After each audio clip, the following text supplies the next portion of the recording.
Hello everyone, कैसे हैं आप लोग। आशा करते हैं अच्छे होंगे, स्वस्थ होंगे और अपनी तैयारी अच्छे से कर रहे होंगे। जैसा कि सीटेट जुलाई में होने वाला है 7 जुलाई को, उसी के तहत एक वीडियो है। एग्ज़ाम पास करने के लिए सीबीएसई ने एक नया फार्मूला दिया है, तो पूरी खबर को पढ़ेंगे, देखते हैं क्या है नया फार्मूला। तो चलिए वीडियो को स्टार्ट करते हैं बिना किसी देरी के और देखते हैं क्या है। सीटेट जुलाई में एग्ज़ाम पास होने के लिए एक नई चीज़ दी है।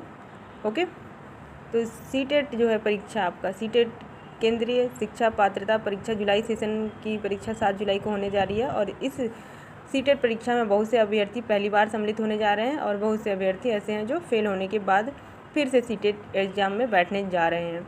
अब यहाँ पर सबसे बड़ा सवाल यह उठता है कि सीटेट किस लेवल का पेपर आएगा और किस तरीके से तैयारी करेंगे ताकि हम लोग सीटेट को आसानी से पास कर सकें। और सीटेट एग्ज़ाम में पास होने के लिए किस तरीके से तैयारी करनी चाहिए और क्या योजना होनी चाहिए, तो पूरी जानकारी इसमें बताई गई है। आप लोग देख सकते हैं कि देश भर में जो है केंद्रीय विद्यालय, नवोदय विद्यालय, चाहे वो राज्य विद्यालय हैं, शिक्षक भर्ती आती है, तो उसमें वैकेंसी में फॉर्म भरने के लिए आपको सीटेट पास होना ज़रूरी है। जब भी शिक्षक भर्तियाँ आती हैं तो बहुत से अभ्यर्थी ऐसे होते हैं जिनका सीटेट ही नहीं निकला रहता है, जिस वजह से वो शिक्षक भर्तियों में मौका चूक जाते हैं, जिसकी वजह से उनको जो है सम्मिलित नहीं हो पाते हैं। तो लेकिन आज इस हम लोग पोस्ट के माध्यम से हम जानेंगे कि क्या रणनीति होनी चाहिए, पूरी जानकारी इसमें देखेंगे।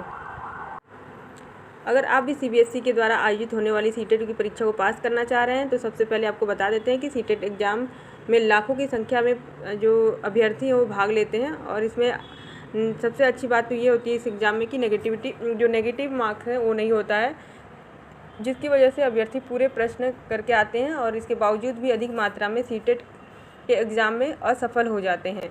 सीटेट एग्ज़ाम पास करने के लिए शिक्षक भर्तियों में प्रतिस्पर्धा काफ़ी अधिक रहती है, क्योंकि लाखों की संख्या में सीटेट पास अभ्यर्थी होते हैं। और सबसे बड़ी यहाँ पर कमी यह है कि अभ्यर्थी पढ़ाई करने के लिए रणनीति तय नहीं कर पाते हैं, तो सही तरीके से एग्ज़ाम को पास नहीं कर पाते हैं। सीटेट एग्ज़ाम में पास होने के लिए कुछ रणनीति बनाना ज़रूरी है। सबसे पहले आपको बता दिया जाता है कि आपको क्या पढ़ना है ताकि सीटेट का एग्ज़ाम आसानी से निकल जाए। जितने भी मनोवैज्ञानिक सिद्धांत हैं, इन सिद्धांतों को समझना अनिवार्य है। इनको ध्यान रहे कि आपको रटना नहीं है, जो कि बाल विकास एवं शिक्षा शास्त्र के अंतर्गत आता है। तो सबसे पहले आप लोग जो मनोविज्ञान का है सीडीपी है उसको तैयार कर लीजिए अच्छे से, और उनको जो है अच्छे से तैयार कर लीजिए ताकि आपको जब एग्ज़ाम हॉल में बैठें तो आप लोग को याद रहे, है ना। वहीं पे फिर गणित की बात करें तो गणित में जो है संख्या प्रणाली, अंक गणित की शिक्षण शास्त्र अवधारणा है, यह सभी जानकारी आपको होना चाहिए। इसके अलावा गणित पर वर्तमान में आधे प्रश्न हल करने वाले सवाल होते हैं तो आधे प्रश्न समझ पर आधारित होते हैं, तो इन दोनों पर आपको ध्यान देना है। और विज्ञान की बात करें तो दोस्तों विज्ञान और सामाजिक अध्ययन में मानव शरीर की क्रिया, ज्ञान, भौतिक अवधारणाएं, रसायन विज्ञान, बुनियादी विज्ञान, जो शिक्षण संस्था अवधारणा जैसे विषय को अच्छे से ध्यान देना है। इसके अलावा सामाजिक अध्ययन में संवैधानिक अनुच्छेद और जो आर्टिकल होते हैं और राजवंश, कृषि आदि जैसे विषयों पर आपको अच्छे से पकड़ होनी चाहिए। और इस पर अच्छे से क्या करेंगे आप लोग, जो प्रीवियस ईयर के क्वेश्चन पेपर है उसको अच्छे से पढ़ेंगे, क्योंकि प्रीवियस ईयर के से भी क्वेश्चन आपके दोबारा रिपीट होते हैं। इसके अलावा जो है आपका हिंदी और इंग्लिश की बात कर लिए तो हिंदी और इंग्लिश जो है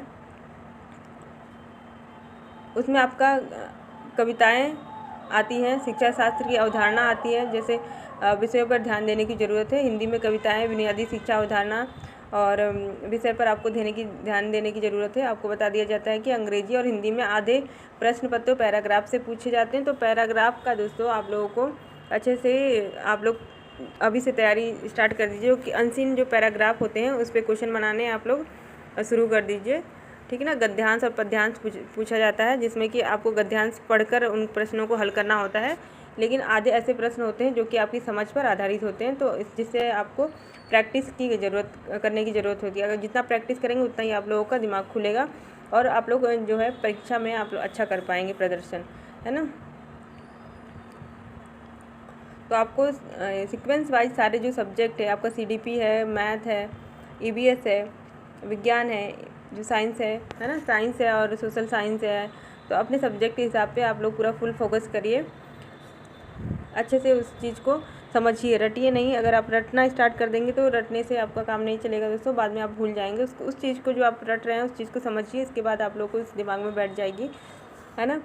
और जो प्रैक्टिस करने वाले जो मॉक टेस्ट है, उस मॉक टेस्ट को दीजिए आप लोग, ठीक है। प्रीवियस ईयर के क्वेश्चन पेपर लगाइए, सॉल्व करिए।